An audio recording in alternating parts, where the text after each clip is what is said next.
Good morning students. હવે જો કે આના પહેલાના લેક્ચરોમાં આ ચેપ્ટરમાં આપણે ભણી ગયા કે પદાર્થની ગતિ એટલે શું કહેવાય, એ પદાર્થનું સ્થાન, એનું સ્થાનાંતર, એની પથ લંબાઈ, એ પદાર્થની ગતિ દરમિયાન મળતા એના સરેરાશ વેગ, સરેરાશ ઝડપ, એ વેગ અને ઝડપ વચ્ચેનો તફાવત શું હોય એ ભેદ આપણે સ્પષ્ટ કરી ગયા. અને સરેરાશ વેગ ને સરેરાશ ઝડપ પરથી તત્ક્ષણિક ઝડપ ને તત્ક્ષણિક વેગ કેવી રીતે મળે, આ બધું આપણે ગણિતની રીતે, સૈદ્ધાંતિક રીતે વાત સમજી ગયા. હવે જોઈએ કે આ સરેરાશ વેગ કે તત્ક્ષણિક વેગ, તો અહીં મેં તમને અગાઉ કહ્યું હતું કે વેગ એટલે દિશા સાથે સંકળાયેલું હોય, એટલે સ્થાનાંતર અને વેગ આ બંનેને દિશા દર્શાવવી અગત્યની છે, જરૂરી છે, આવશ્યક છે. માટે આવી રાશિઓને સદિશ રાશિ કહેવાય. અને જ્યાં આગળ એ સદિશ રાશિ હોય ત્યાં મારે સદિશ રાશિની દિશા દર્શાવવી પડે. તો સરેરાશ વેગ કે તત્ક્ષણિક વેગ એની દિશાઓ કેવી રીતે દર્શાવી શકાય, તો જોઈએ કે એના માટે આપણે એનો સ્થાન વિરુદ્ધ સમયનો એક આલેખ લઈએ. ધારો કે કોઈ એક પદાર્થ માટે, ચલો આ કોઈ એક પદાર્થ એની ગતિ દરમિયાન જુદા જુદા સમયે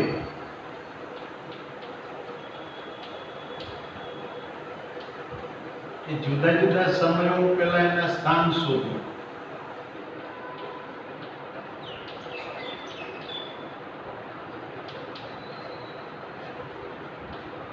અને તેના સ્થાન x વિરુદ્ધ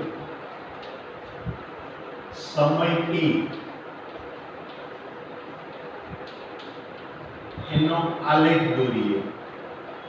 ચલો એના આલેખો દોરીએ.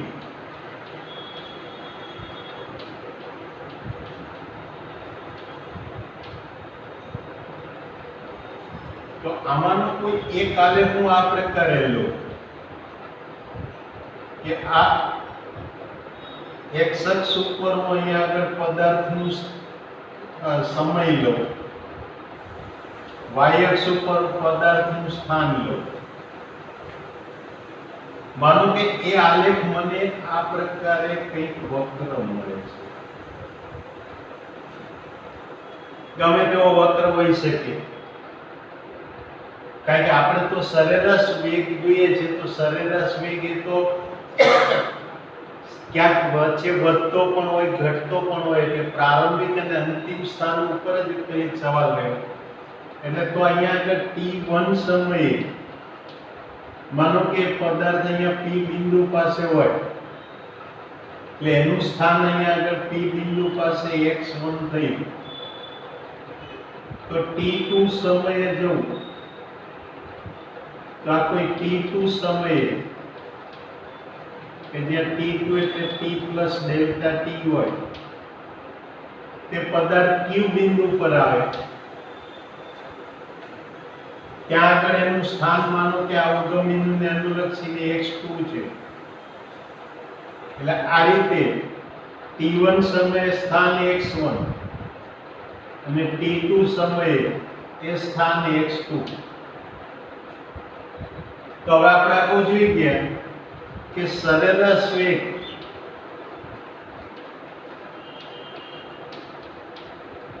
એ તો શું હતું, તો કે સરેરાશ વેગ બરાબર, તો આપણે અહીંયા આગળ લખી ગયા કે સરેરાશ વેગ બરાબર એનું સ્થાનમાં થતો ફેરફાર, એટલે x2 x1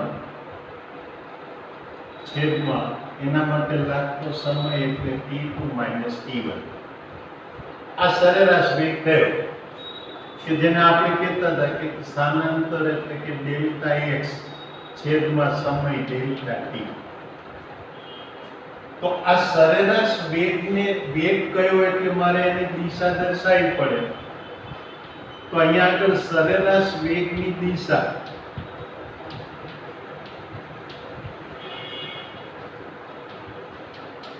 તો કે કણના પ્રારંભિક સ્થાનને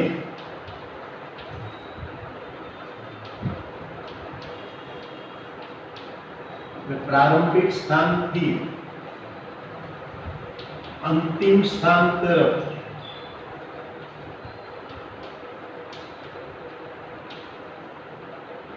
જતી દિશામાં હોય.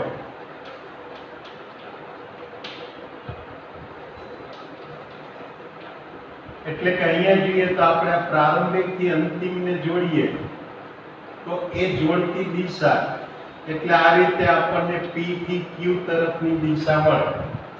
એટલે કે આકૃતિમાં એ દિશા બિંદુ P થી બિંદુ Q તરફ હોય.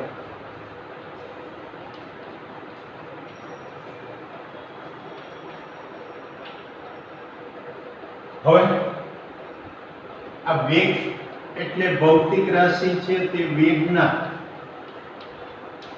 એકમ અને પરિમાણ લઈએ તો વેગનો એકમ ચલો અંતર અથવા કાપેલું અંતર કો સ્થાનાંતર કો એ બધું શેમાં આવે તો કે મીટરમાં. એટલે એમકેએસ પદ્ધતિમાં સ્થાનાંતરનો એકમ મીટર છેદમાં સમયનો એકમ સેકન્ડ એટલે મીટર પ્રતિ સેકન્ડ એટલે કે મીટર સેકન્ડ ઇન્વર્સ કહેવાય.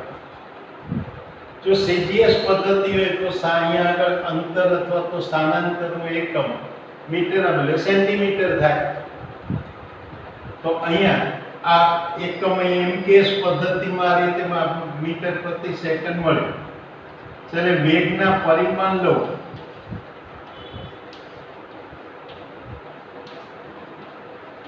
તો પરિમાણ માટે જુઓ અંતર અથવા સ્થાનાંતરના પરિમાણ એટલે કે m0 l1 t0 છેદમાં સમયના પરિમાણ એટલે m0 l0 t1 ને માટે આને સાદુરૂપ આપવું તો m0 l1 t-1 આ મને વેગના પરિમાણ મળે. એટલે આ સરેરાશ વેગની વાત કરીએ તો આ રીતે મને સરેરાશ વેગની દિશા એના એકમ ને એના પરિમાણ મળે. ચાલો સરેરાશ વેગ પછી અહીંયા આપણે જોઈ ગયા કે તાત્ક્ષણિક વેગ. તો તાત્ક્ષણિક વેગ માટે તો હવે જો મારે અહીંયા તાત્ક્ષણિક વેગની દિશા જોઈતી હોય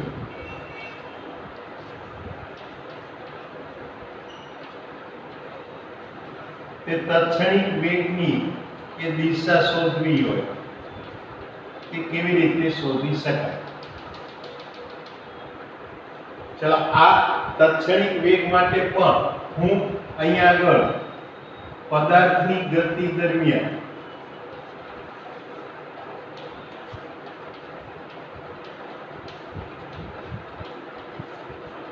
તેના સ્થાન વિરુદ્ધ સમય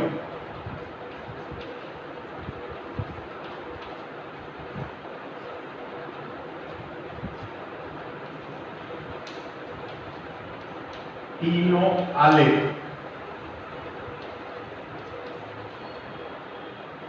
દોરીએ તો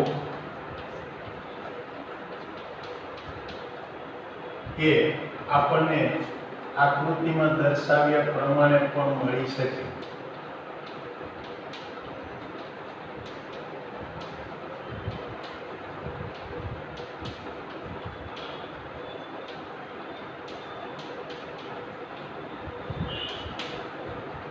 चलो ये आलेखना आलेख होय सरलता खातर हूँ ये आलेख आपने करेल लઉં છું કે અહીંયા સમય t અહીં સ્થાન x આલેખ કંઈક આ પ્રકારે મળે છે. તો હવે આ t1 સમયે પદાર્થ અહીંયા p બિંદુ પાસે છે જેનું સ્થાન એટલે અહીંયા x1 છે તો t2 સમયે એ પદાર્થ q બિંદુ પાસે આવે ત્યાં એનું સ્થાન x2 કહીએ તો હવે આમ કહી શકાય કે t1 થી t2 વચ્ચે ના સમય માટે સરેરાશ વેગ,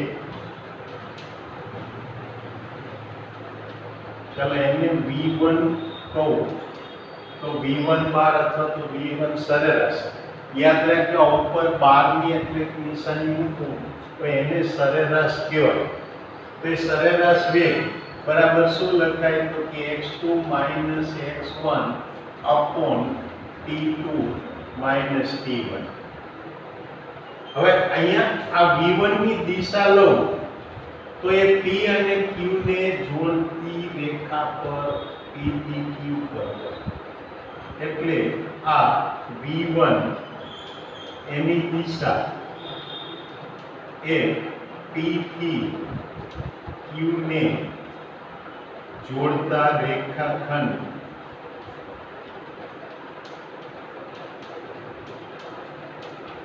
એના પર p થી q તરફ હોય.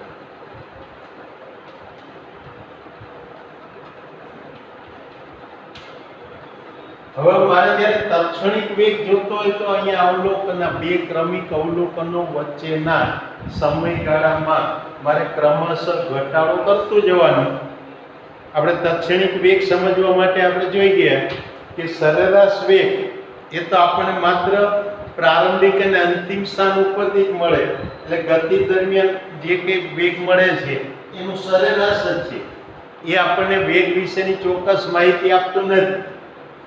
એટલે હવે હું અહીંયા આગળ સમયનો ગાળો ઘટાડું, એટલે કે ધારો કે અહીંયા t2 ડેશ જે લેસ ધેન t2 હોય તો આ સમયે કોણ q1 અથવા તો q1 બિંદુએ હોય. ચાલો એટલે આ t2 ડેશ સમય લો ત્યારે કણ અહીંયા આગળ આ q1 પાસે છે તો ત્યારે ચાલો એના સરેરાશ વેગ એ v2 કહું તે v2 ની દિશા એ મને ક્યાં મળે તો કે p થી q1 ને જોડતા રેખાખંડ પર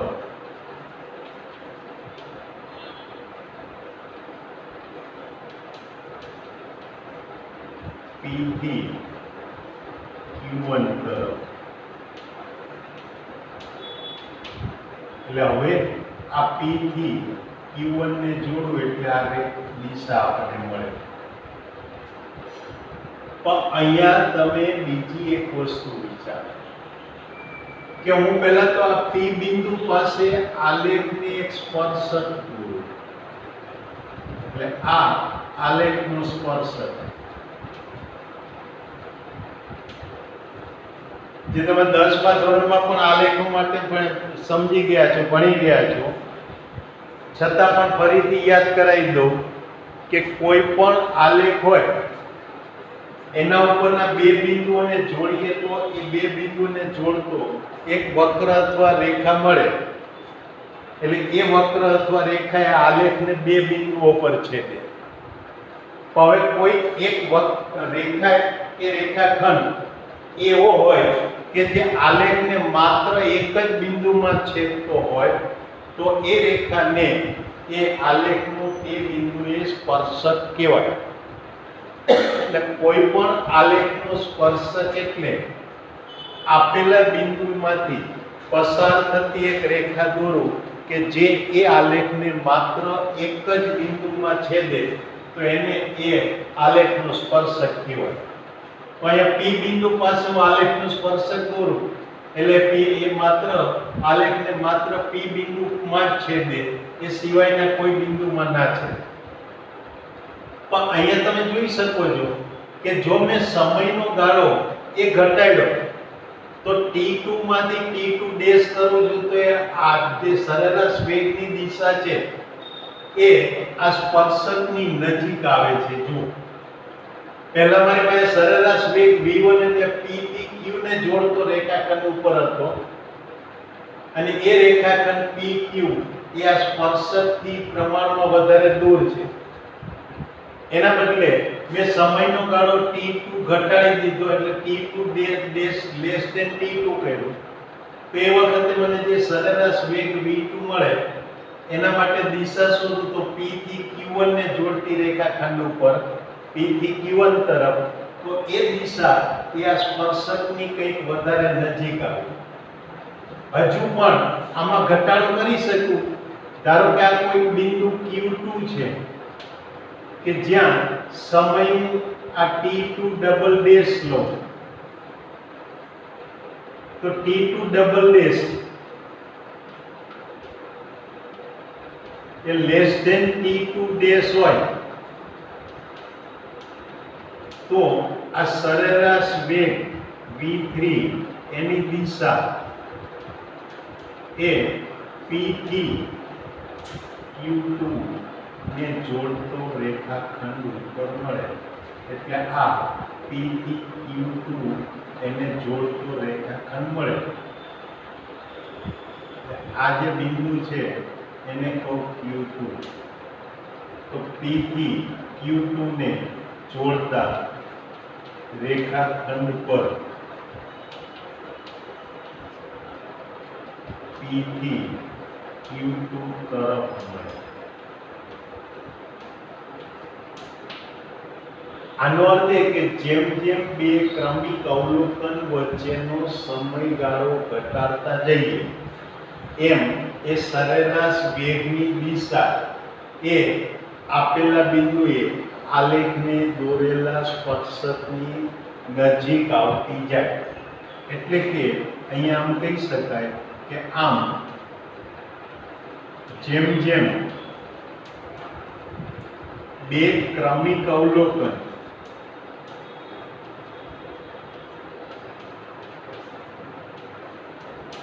એની વચ્ચેનો સમયગાળો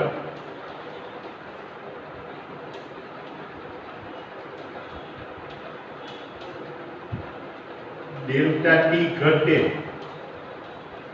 તેમ સરેરાશ વેગની દિશા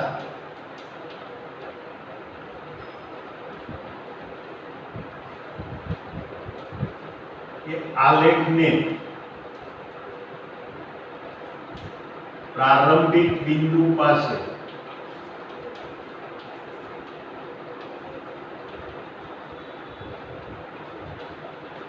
દોરેલા સ્પર્શકની નજીક આવે.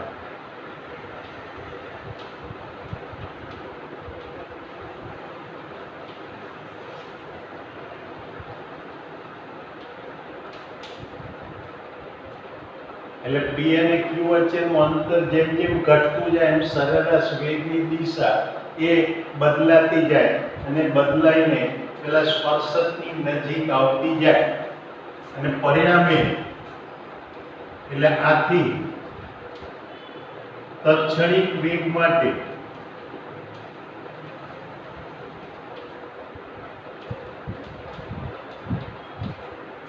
Limit delta T tends to 0 હોવાથી પ્રારંભિક એટલે કણના પ્રારંભિક સ્થાન P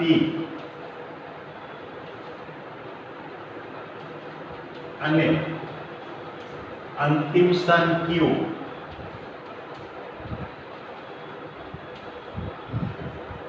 એ લગભગ પાસેના બિંદુઓ હોય.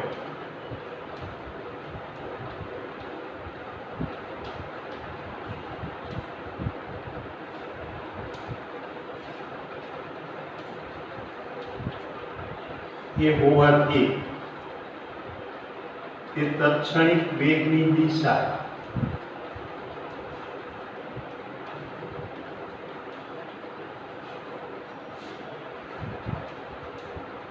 પી બિંદુએ આલેખને દોરેલા સ્પર્શક પર હોય.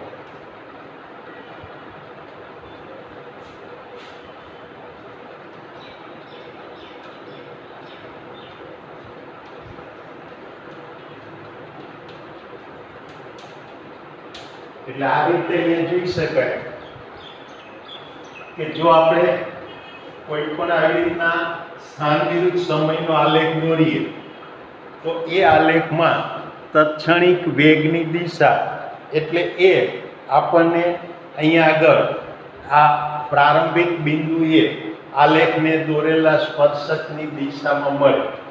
અને માટે હવે કહી શકાય કે કણના તત્ક્ષણિક વેગની દિશા એ કણના સ્થાન વિરુદ્ધ સમયના આલેખને કોઈ પણ બિંદુએ દોરેલા સ્પર્શકની દિશામાં તે સમયે આપેલી હોય.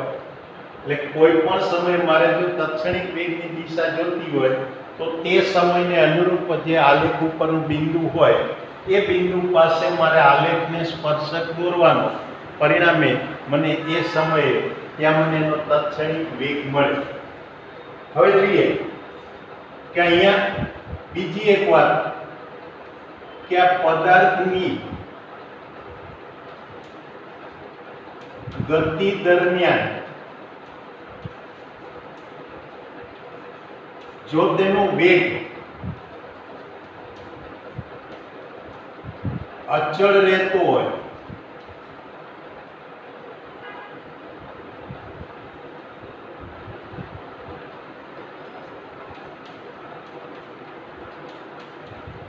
તો તેની ગતિને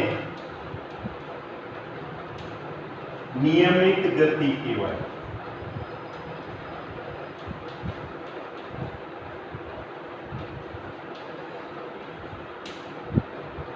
એટલે હવે નિયમિત ગતિ એટલે શું થયું કે પદાર્થની સમગ્ર ગતિ દરમિયાન એ પદાર્થના વેગ, ઓફકોર્સ વેગ કયું એટલે એના મૂલ્ય અને દિશા એ બંને અચળ રહેતા હોય, બદલાતા ના હોય તો એવી ગતિને એની નિયમિત ગતિ કહેવાય. હવે નિયમિત ગતિ માટે જો હું અહીંયા આલેખ દોરું તો નિયમિત ગતિ માટે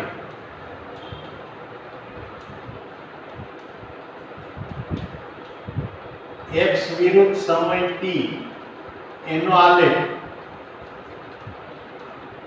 ચલો એ આલેખ દોરો તો એ આલેખ તમને કંઈક આ પ્રકારે મળે. કારણ કે હવે આમાં જે સ્થાન x છે એ સમયના સમપ્રમાણમાં બદલાતું જાય.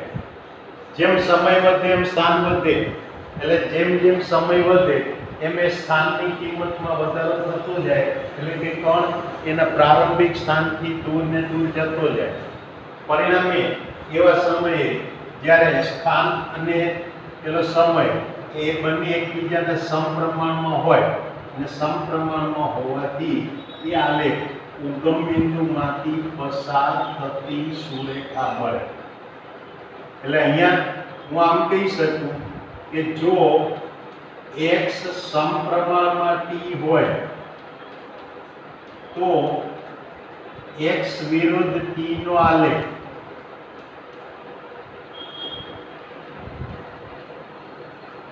એ ઉગમ બિંદુ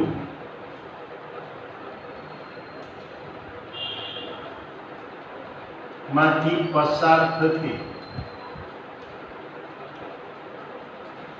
સુરેખા હોય.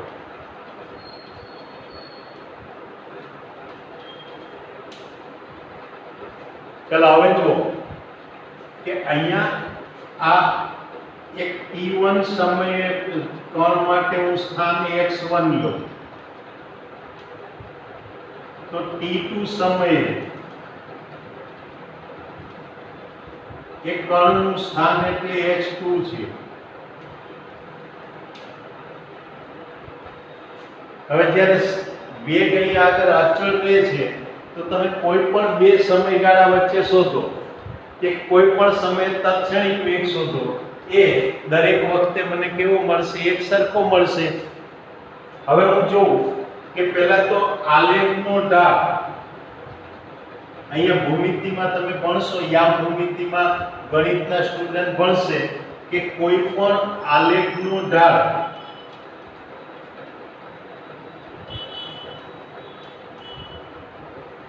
એટલે એ આલેખ પરના વાયામનો તફાવત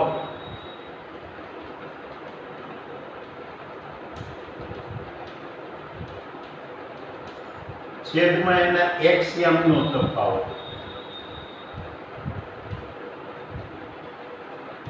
એટલે કે તમારે આલેખ ઉપર બે બિંદુઓ લેવાના. જેમ કે અહીંયા આગળ મેં આ p અને q બે બિંદુઓ લીધા, તો p નો મારે x યામ અને y યામ શોધવાના, q નો x યામ અને y યામ શોધવાના. તો એ બેના y યામના તફાવત છેદમાં x યામનો તફાવત એટલે આલેખનો ઢાળ કહેવાય. અને પરિણામે અહીંયા આગળ હું આમ કહી શકું કે y2 y1 upon x2 x1. તો y2 y1 એટલે તો y નો ફેરફાર ડેલ્ટા y મળે, x2 x1 એટલે x નો ફેરફાર ડેલ્ટા x મળે. માટે આલેખનો ઢાળ એટલે delta y upon delta x કહેવાય. હવે જો limit delta x tends to 0 હોય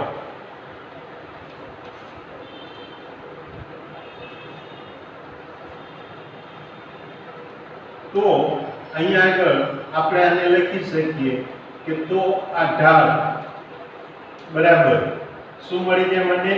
તો કે limit delta y upon delta x, જ્યાં ડેલ્ટા x ટેન્ડ્સ ટુ 0. પણ આને તો આપણે શું કહ્યું? y નું x ની સાપેક્ષે વિકલન, એટલે કે dy by dx. એટલે આ રીતે અહીંયા આગળ આપણે જોઈએ તો આલેખનો ઢાળ એટલે મારે એના y યામનું x યામની સાપેક્ષે વિકલન કરવાથી મને આલેખનો ઢાળ મળે.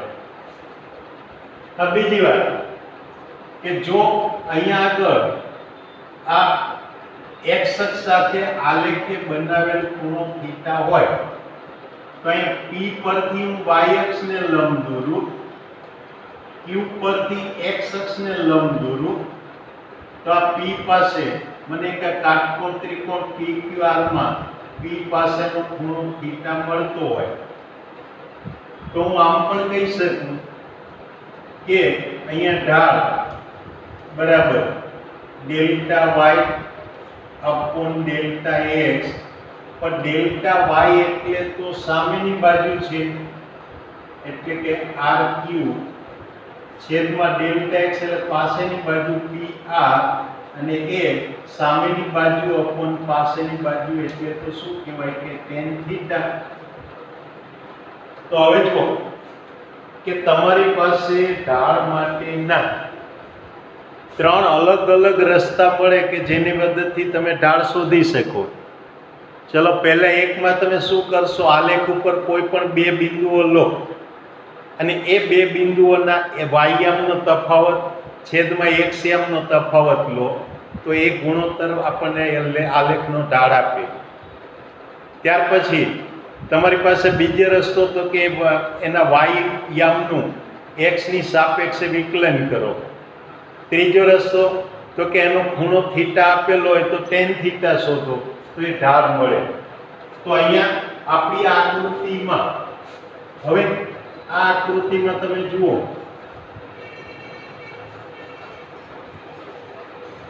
તો x વિરુદ્ધ t એના આલેખનો ઢાળ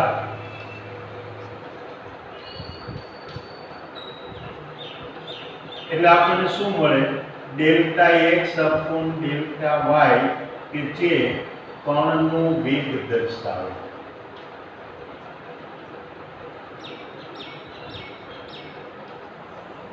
એનો અર્થ એ કે કોઈ પણ આલેખ તમે કણના સ્થાન વિરુદ્ધ સમયનો આલેખ લીધો હોય તો એ સબ આલેખના તમે કોઈ પણ બે બિંદુઓ લઈ અને બે બિંદુઓ વચ્ચે આલેખનો ઢાળ શોધો તો એ ઢાળ એટલે આપણને એ કણનો ત્યારે વેગ દર્શાવે.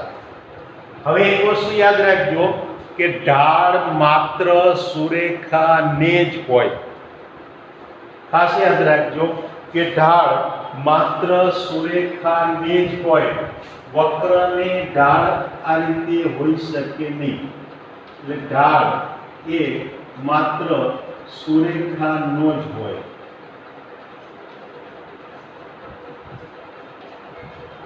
જો મને વક્રનો ઢાળ જોઈતો હોય તો જે બિંદુ પાસે ઢાળ જોઈતો હોય એ બિંદુ પાસે વક્રને સ્પર્શક દોરવાના.